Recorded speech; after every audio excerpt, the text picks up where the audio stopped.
Everyone, I hope you all are fine. Continue करते हैं हमारी कॉमन सेक्शन सीरीज़ को।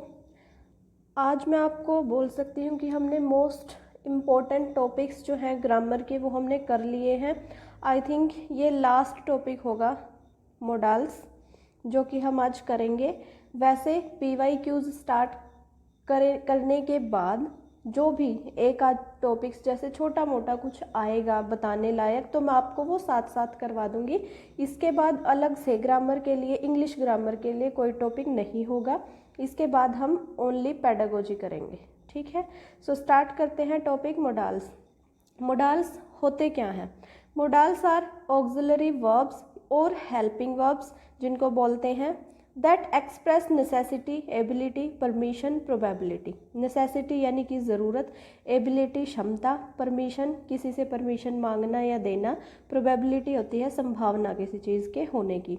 डू नॉट चेंज फॉर्म, ये टेंस या सब्जेक्ट के अकॉर्डिंग अपनी फॉर्म चेंज नहीं करते, ठीक है। अब देखते हैं कैन और कुड। दो दो तीन तीन साथ साथ करेंगे ताकि ईजिली आपको समझ आ सके। कैन कुड यूज़ होता है एबिलिटी के लिए, परमिशन के लिए एंड पॉसिबिलिटी के लिए। ये तो आपको पता ही होगा कि कैन का कुड पास्ट होता है, कैन का पास्ट क्या होता है? कुड होता है, ठीक है। और can most of the time किस लिए यूज़ होता है? अपनी एबिलिटी प्रेजेंट करने के लिए, प्रेजेंट में अपनी एबिलिटी दिखाने के लिए कि मेरे अंदर ये क्षमता है या किसी के अंदर भी कोई क्षमता है। लेकिन एक और केस है, ये देखो मे के, एक तो होता है मे और एक कैन, ये दोनों परमिशन के लिए भी यूज़ होते हैं। मे के लिए मैं आपको एक एग्जांपल बताती हूँ। हम जब क्लास में एंटर करते थे, मतलब अपने स्टूडेंट एज में, तो हम बोलते थे मे आई कम इन सर या मे आई कम इन मैम, ठीक है। तो मे यूज़ होता है फॉर्मल परमिशन, यानी कि हमसे बड़े हैं तो हम उनसे परमिशन ले रहे हैं क्लासरूम में एंटर करने के लिए, तो वो क्या है? Formal permission.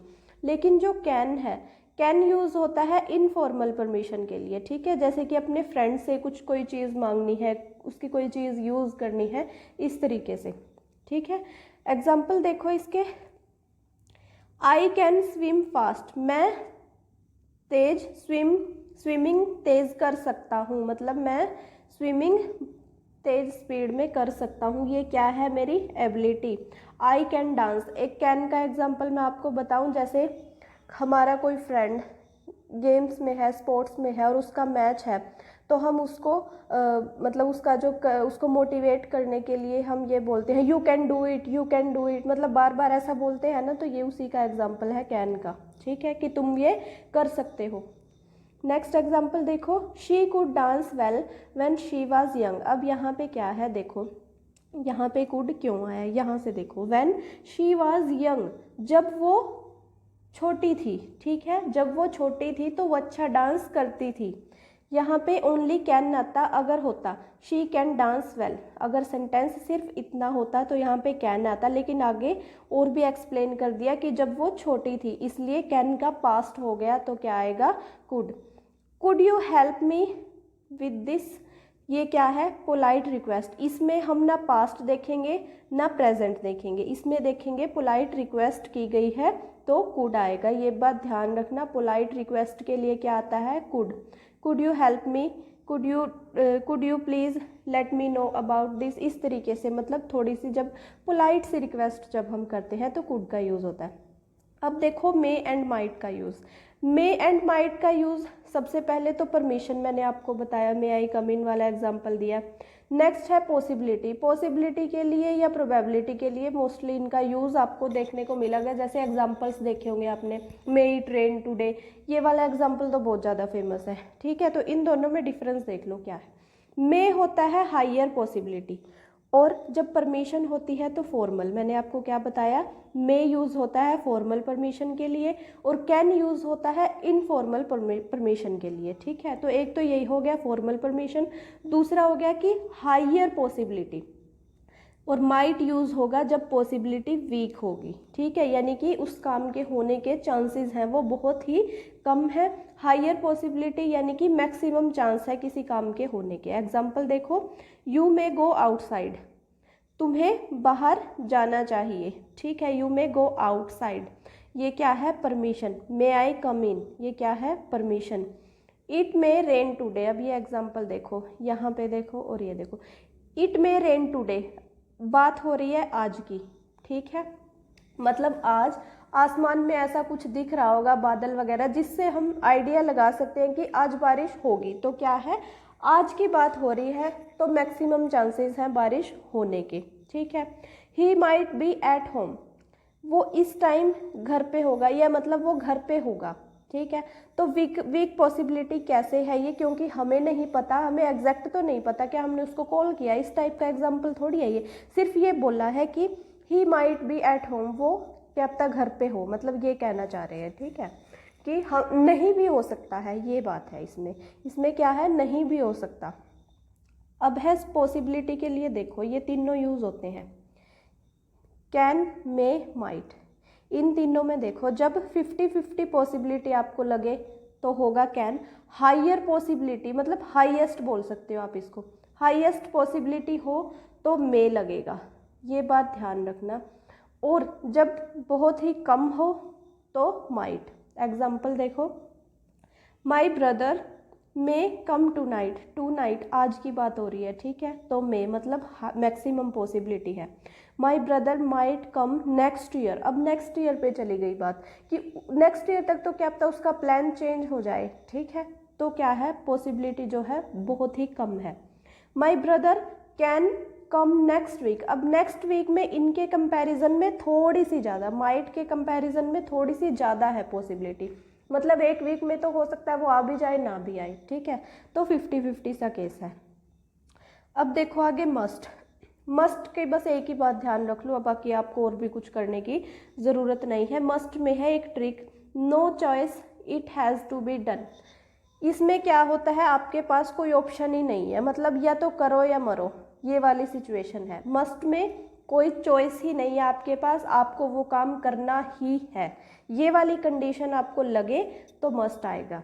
एग्जाम्पल के लिए देखो, you must wear a helmet while riding a bike, जब तुम बाइक चलाओ तो तुम्हें हेलमेट का यूज़ करना चाहिए।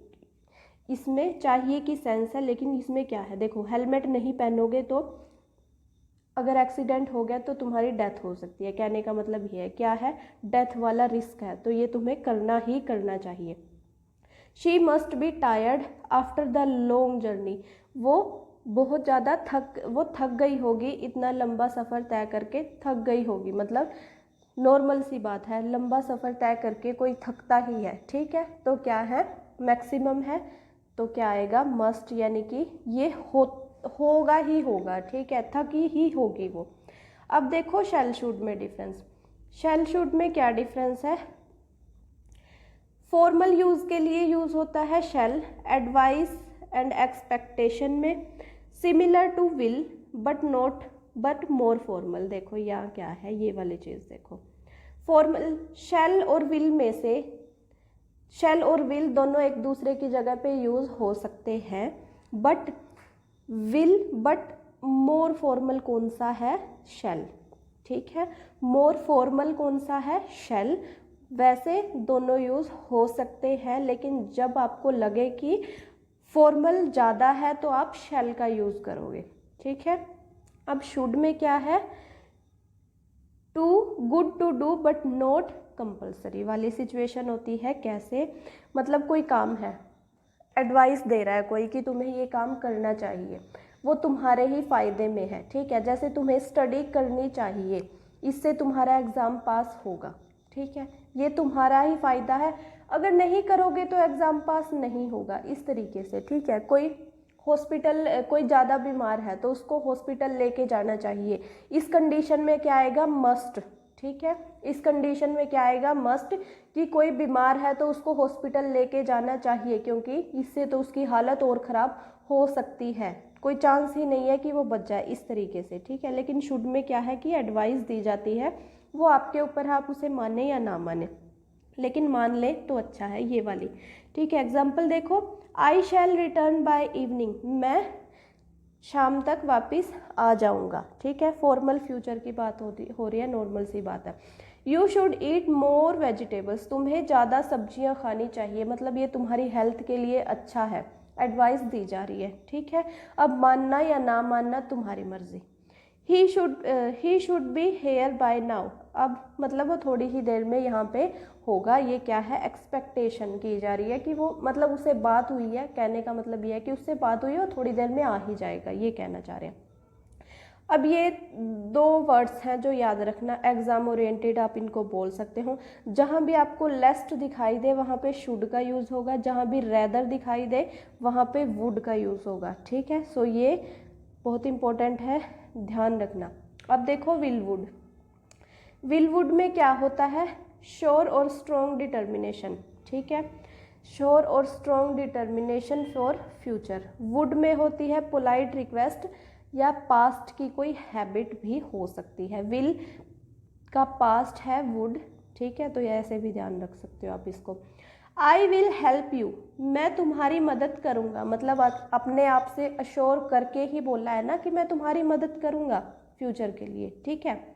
Would you like some coffee, क्या तुम्हें कॉफ़ी पसंद है, मतलब क्या तुम कॉफ़ी लेना पसंद करोगे, ये क्या है, पोलाइट ऑफर किया गया है, ठीक है, कि क्या तुम कॉफ़ी लोगे, इस तरीके से। अगला एग्जाम्पल देखो, ये वाला भी बहुत इंपॉर्टेंट है, इफ़ आई वर यू, यहाँ पे हमेशा वर ही आता है जब हम कोई इमेजिन वाली चीज़ करते हैं, जैसे अगर मेरे पास, अगर वाली, ठीक है, इफ़ आई वर यू, अगर मैं तुम्हारी जगह होता तो उस कंडीशन में कोई काम, मतलब इस तरीके से ये करता, अगर मेरे पास 1 करोड़ रुपए होते तो मैं 50 लाख उनमें से दान कर देता, इस तरीके से। अगर मेरे पास बड़ी सी गाड़ी होती तो मैं गोवा घूमने जाता, इस तरीके के सेंटेंसेस होते हैं ये, ठीक है। एग्जाम्पल इसका देखो, if I were a millionaire, अगर मैं मिलेनियर होता, I would travel the world, तो मैं पूरा संसार घूमता। यहाँ पे हमेशा वर ही आएगा, अब ये बात ध्यान रखना, ऐसे सेंटेंसेस आपको आ सकते हैं एग्जाम में। यहाँ पे क्या होता है, इमेजिनरी सिचुएशन होती है कि हम देखो, if I were N MLA, अगर मैं एमएलए होता, ठीक है, तो मैं अपनी सोसाइटी में जो क्लीनिंग का अभियान चलाता, ठीक है, इस तरीके के एग्जाम्पल होते हैं, मतलब हुआ नहीं है लेकिन हम उसके बारे में सोच रहे हैं कि अगर मैं ऐसा होता तो। अब देखो ओथ टू, ओथ टू में क्या होता है, मोरल ड्यूटी, बस यही ध्यान रख लो आप, ठीक है, बाकी सब कुछ छोड़ो, मोरल ड्यूटी होती है, ठीक है, तुम्हें अपने पेरेंट्स की रिस्पेक्ट करनी चाहिए, तुम्हें अपने पेरेंट्स का कहना मानना चाहिए, इस तरीके का होता है, ठीक है, मतलब कोई मोरल चीज़ सिखाई जाती है आपको ओट टू में। It is the right thing to do, मतलब कोई सही चीज़ तुम्हें करनी चाहिए। You ought to respect your elders, तुम्हें अपने बड़ों का आदर करना चाहिए, ठीक है। ओथ टू मतलब शपथ ले लो, एक तरीके से ये होता है, शपथ ले लो कि शपथ किसके लिए कि अच्छे काम करने के लिए। अब है need, dare and used to, need, dare and used to, इसमें क्या है, नीड में क्या होता है, नेसेसिटी, ये है स्ट्रोंगर देन शुड, मतलब जब हम बोलते हैं कि तुम्हें ये काम करना चाहिए, अब इसमें आ जाती है नेसेसिटी, यानी कि तुम्हें ये काम करने की ज़रूरत है, ठीक है, नहीं तो तुम फेल हो जाओगे। ये स्ट्रोंग है, शुड से ज़्यादा स्ट्रोंग है नीड।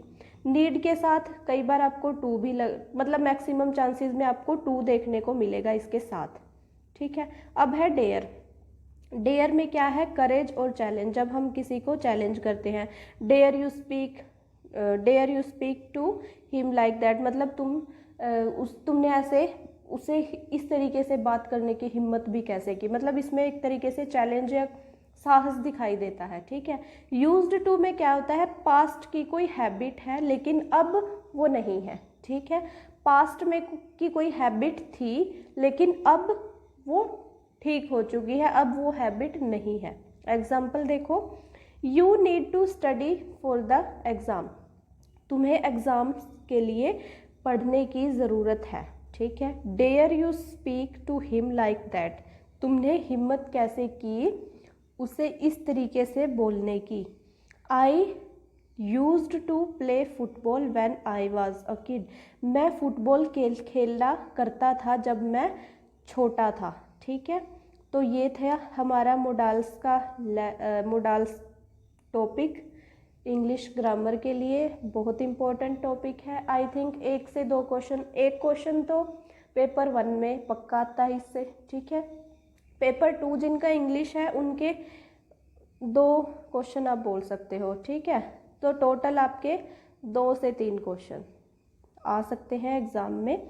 इसको अच्छे से कर लो। मैं आपको या पोस्ट सेक्शन में भी डाल दूंगी और टेलीग्राम चैनल पे भी, ठीक है। टेलीग्राम चैनल पे भी डाल दूंगी क्वेश्चंस विद, जिनसे आप प्रैक्टिस कर सको, ठीक है। प्रैक्टिस करते रहना, अच्छे से पढ़ाई करो, आपका एग्ज़ाम पास ही है।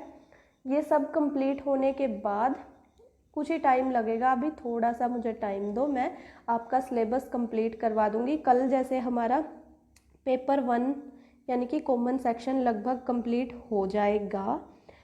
इसमें पेडागोजी सेक्शन मोस्ट इम्पोर्टेंट है जो रहता है, ठीक है। लगभग आपके 15 नंबर ये कवर करता है दोनों का, हिंदी और इंग्लिश सेक्शन में से, ठीक है। तो ये मोस्ट प्रोबेबली हम कल करेंगे इसको, ठीक है। क्या? पेडागोजी। और एक बजट, हरियाणा जीके के लिए एक टॉपिक है बजट, जो अभी अभी रिलीज़ हुआ है 17 मार्च को। तो इसमें से क्वेश्चन आने के हाई चांसेस हैं। तो एक हम वो टॉपिक करेंगे हरियाणा जीके और एक pedagogy. Pedagogy Hindi and English दोनों की करेंगे, एक साथ ही करेंगे, मैंने आपको पहले भी बताया हुआ है, ठीक है। कल मॉर्निंग में क्लास 10th तक यानी कि टीजीटी इंग्लिश का सिलेबस आपका कवर हो जाएगा। टीजीटी इंग्लिश के लिए ओनली एनसीईआरटी इनफ है।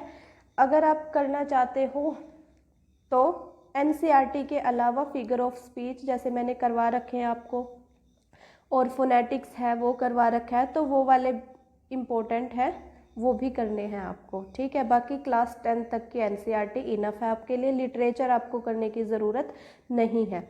अब बात करते हैं पीजीटी की।